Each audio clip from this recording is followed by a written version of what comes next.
Hello students, good morning. आज हम business law में बिना प्रतिफल का अनुबंध व्यर्थ होता है, इस संबंध में चर्चा करेंगे।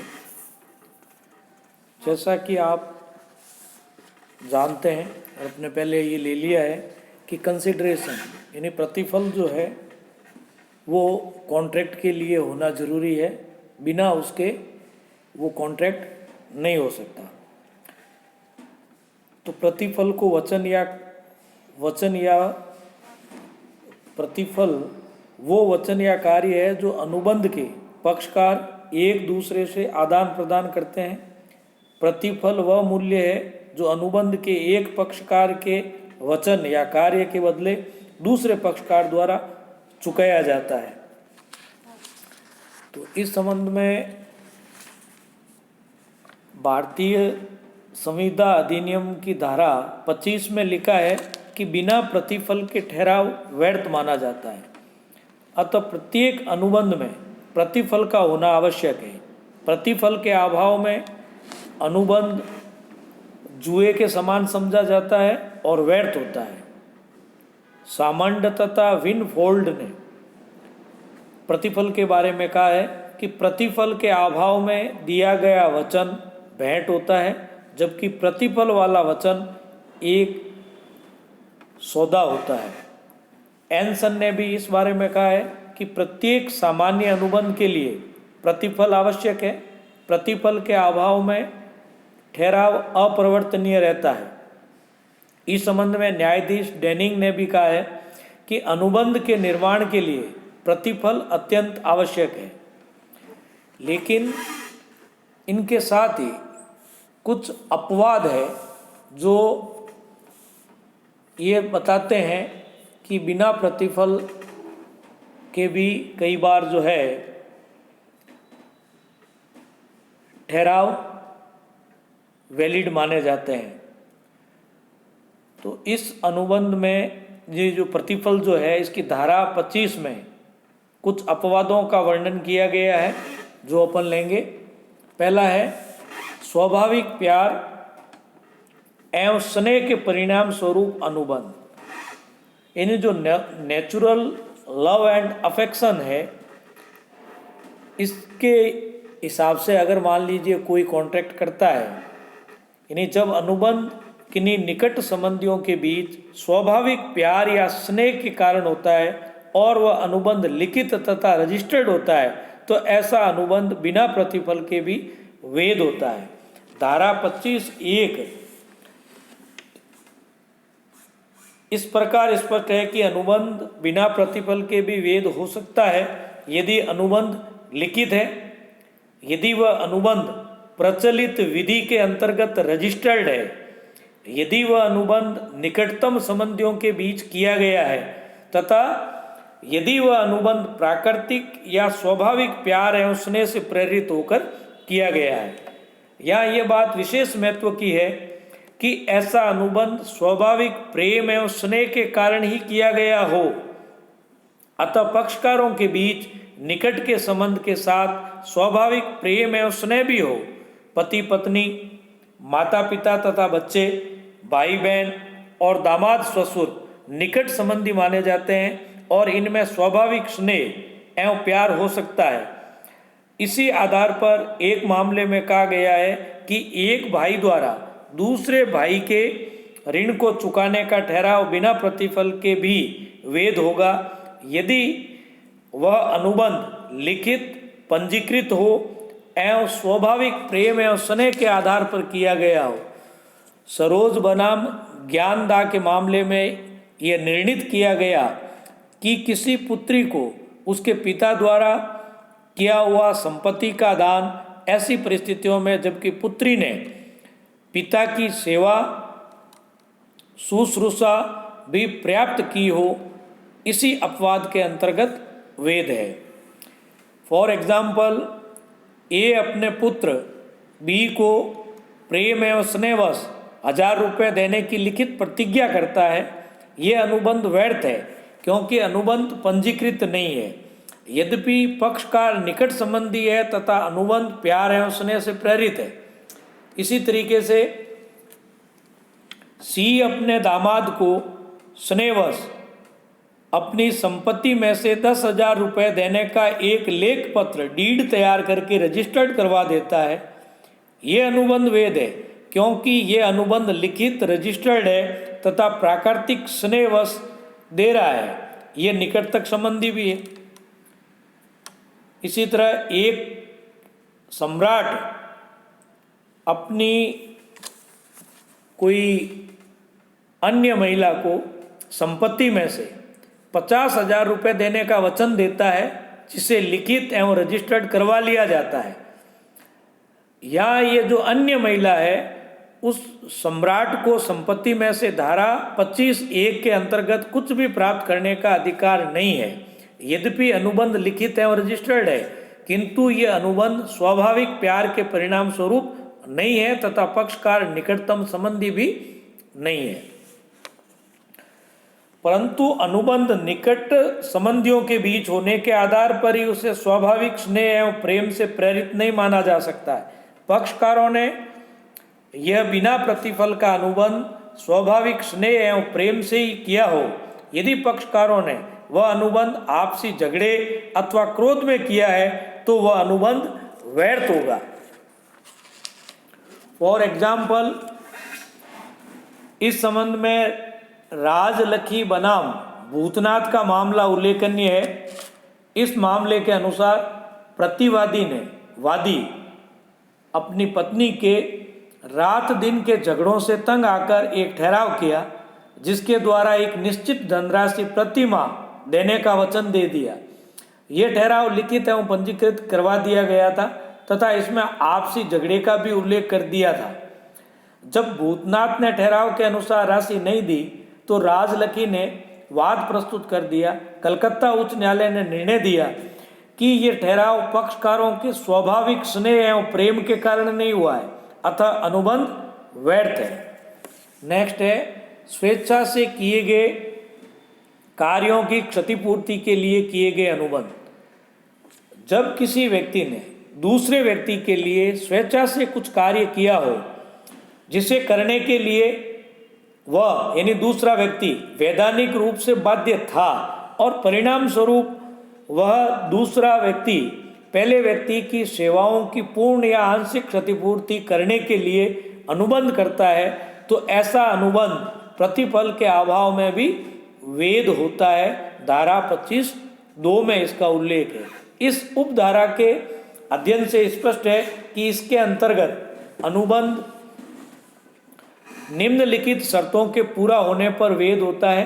एक व्यक्ति ने दूसरे व्यक्ति के लिए कुछ कार्य किया हो, उसने वह कार्य स्वेच्छा से किया हो अथवा उस कार्य को करने के लिए दूसरा व्यक्ति वैधानिक रूप से बाध्य रहा हो, तथा तीसरा, उस दूसरे व्यक्ति ने पहले व्यक्ति की सेवाओं की पूर्ण या आंशिक क्षतिपूर्ति का वचन दिया हो। इस उपधारा के अंतर्गत अनुबंध की वैधता के लिए उपर्युक्त शर्तों के अतिरिक्त निम्नलिखित 2 और शर्तें भी पूरा करना आवश्यक माना गया है।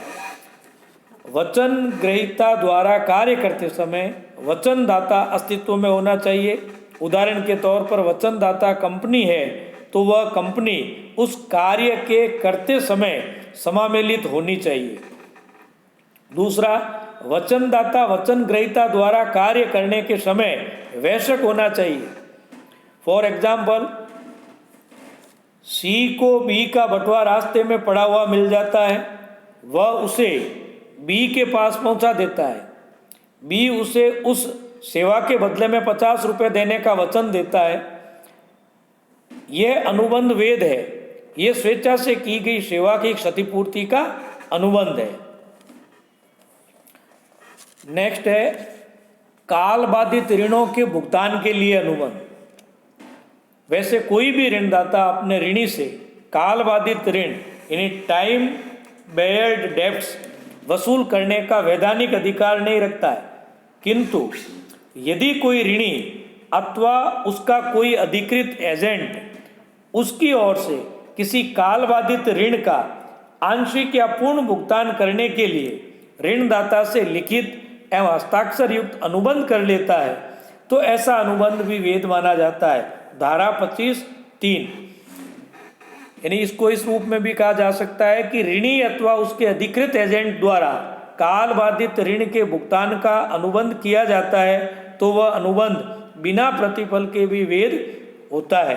किंतु ऐसे अनुबंधों में निम्नलिखित बातों को ध्यान में रखा जाना आवश्यक है। ऐसा अनुबंध स्पष्ट होना चाहिए। गर्भित अनुबंधों को मान्यता नहीं होती है। अनुबंध लिखित एवं हस्ताक्षरित होना चाहिए। ऐसा अनुबंध आंशिक एवं संपूर्ण ऋण के भुगतान के लिए हो सकता है।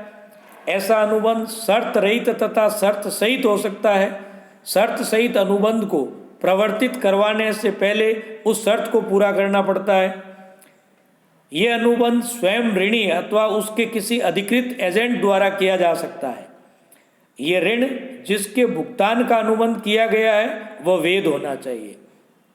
फॉर एग्जाम्पल, ए बी से 1 जनवरी 2020 को 5,000 रुपये उधार लेता है, किंतु वह आज तक इस राशि को चुका नहीं पाता है। ए जानता है कि यह राशि काल बाधित हो चुकी है, किंतु वह अपनी स्वेच्छा से बी को 1 दिसंबर 2020 को उस राशि के लिए नया प्रतिज्ञा पत्र देता है और हस्ताक्षर करके देता है। अब ए के विरुद्ध न्यायालय में वाद प्रस्तुत करके धनराशि प्राप्त करने का अधिकार रखता है यदि वह समय पर भुगतान नहीं करता है। इस संबंध में यह ध्यान देने योग्य बात है कि यदि किसी व्यक्ति पर ऋण चुकाने का कोई दायित्व नहीं है और वह व्यक्ति किसी दूसरे व्यक्ति की ओर से ऋण का भुगतान करने का अनुबंध करता है तो वह धारा 25(3) के अंतर्गत अनुबंध नहीं हो सकता है तथा ऐसे दूसरे व्यक्ति का कोई दायित्व नहीं होता है। एग्जाम्पल के मामले में एक व्यक्ति ने वादी के पक्ष में प्रतिज्ञा लिखा, किंतु समय पर भुगतान नहीं होने से अवधि वर्जित हो गया। बाद में वादी ने उस व्यक्ति यानी जो प्रतिवादी की पत्नी से नया प्रतिज्ञा पत्र लिखवा लिया। उसने भी उसका भुगतान करने से इनकार कर दिया। वादी ने प्रतिवादी की पत्नी पर वाद प्रस्तुत किया। वादी सफल नहीं होगा क्योंकि उसकी पत्नी को कोई प्रतिफल नहीं मिला है तथा न उसने अपने पति के अधिकृत एजेंट की स्थिति में ही प्रतिज्ञा पत्र लिखा है, अतः ठहराव व्यर्थ है। किंतु मद्रास उच्च न्यायालय इसे वैध अनुबंध मानता है और कहता है कि अवधि वर्जित ऋण के भुगतान का वचन किसी भी अन्य व्यक्ति द्वारा भी दिया जा सकता है। नेक्स्ट है भेंट जो वास्तव में दे दी गई है। ये भेंट है, भेंट नहीं। भेंट जो वास्तव में दे दी गई है। भेंट जो वास्तव में दे दी गई है पर प्रतिफल के अभाव का उसकी वैधता पर कोई प्रभाव नहीं पड़ेगा। अतः एक बार भेंट दी गई संपत्ति को इस आधार पर व्यर्थ नहीं किया जा सकता है कि उसके लिए कोई मूल्यवान प्रतिफल नहीं था। धारा 25 का स्पष्टीकरण। धारा 25 में अपवादों के अतिरिक्त निम्नांकित कुछ और भी अपवाद है, जैसे दान देने के अनुबंध। दान दे दिया तथा ले लिया गया हो तो वह अनुबंध निष्पादित हो जाता है, उसकी वैधता को चुनौती नहीं दी जा सकती है। किंतु यदि भविष्य में दान या चंदा देने का कोई अनुबंध किया जाता है तो उस अनुबंध को तभी परिवर्तित करवाया जा सकता है जबकि दान के वचन ग्रहीता ने दान प्राप्ति की आशा में कोई दायित्व उत्पन्न कर लिया हो। दान का वचन ग्रहीता ऐसे उत्पन्न किए गए दायित्व की सीमा तक दानदाता को दान देने के लिए बाध्य कर सकता है। फॉर एग्जाम्पल, इस संबंध में एक मामला है।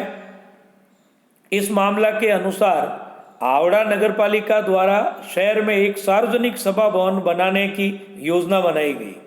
इस उद्देश्य के लिए जनता से चंदा लेने के लिए प्रयास किए गए। प्रतिवादी ने भी एक चंदे की सूची में अपना नाम लिखकर उसके सामने 100 रुपये लिख दिया।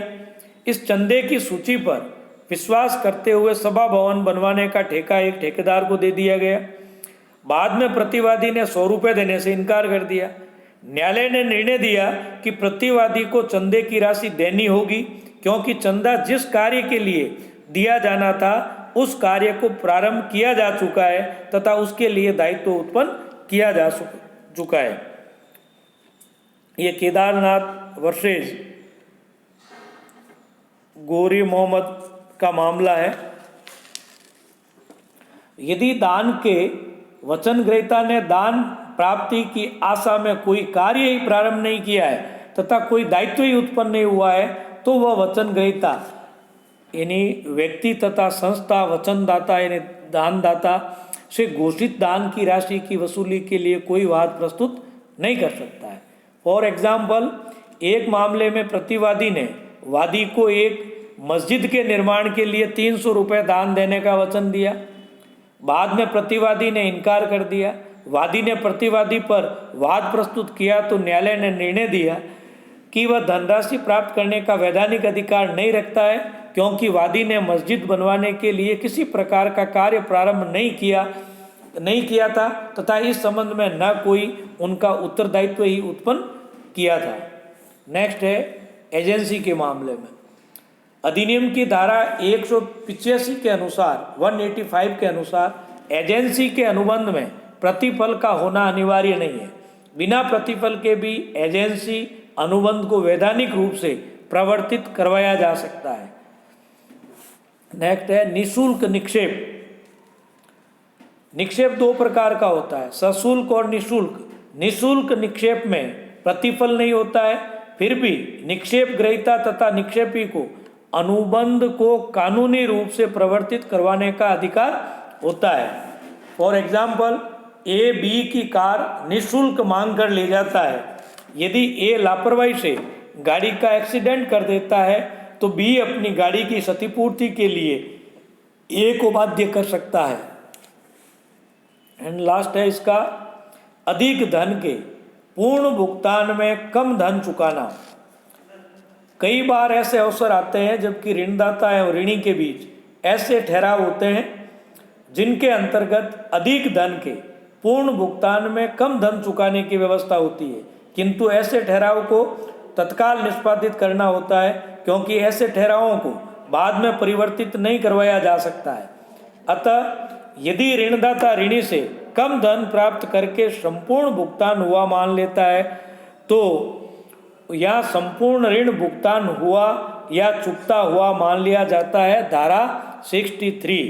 फॉर एग्जाम्पल, एक मामले में वादी ने प्रतिवादी पर बकाया 28 लाख रुपए के संपूर्ण भुगतान के लिए 20 लाख रुपए स्वीकार कर लेने का समझौता किया तथा रुपए प्राप्त कर लिए, किंतु वादी ने बाद में शेष राशि के लिए वाद प्रस्तुत कर दिया। उच्चतम न्यायालय ने निर्णय दिया कि वह शेष वसूल नहीं कर सकता है, क्योंकि वादी ने संपूर्ण भुगतान में कम राशि प्राप्त करने का समझौता कर लिया है। ये मामला कपूर चंद गोदा वर्सेस नवाब इमायत अली खान का है, 1963 सुप्रीम कोर्ट का मामला है ये। तो इस तरह से जो अपवाद है कि बिना प्रतिफल के भी जो कुछ कॉन्ट्रैक्ट है, ठहराव है, वो वैध होते हैं। आज के लिए इतना ही, धन्यवाद।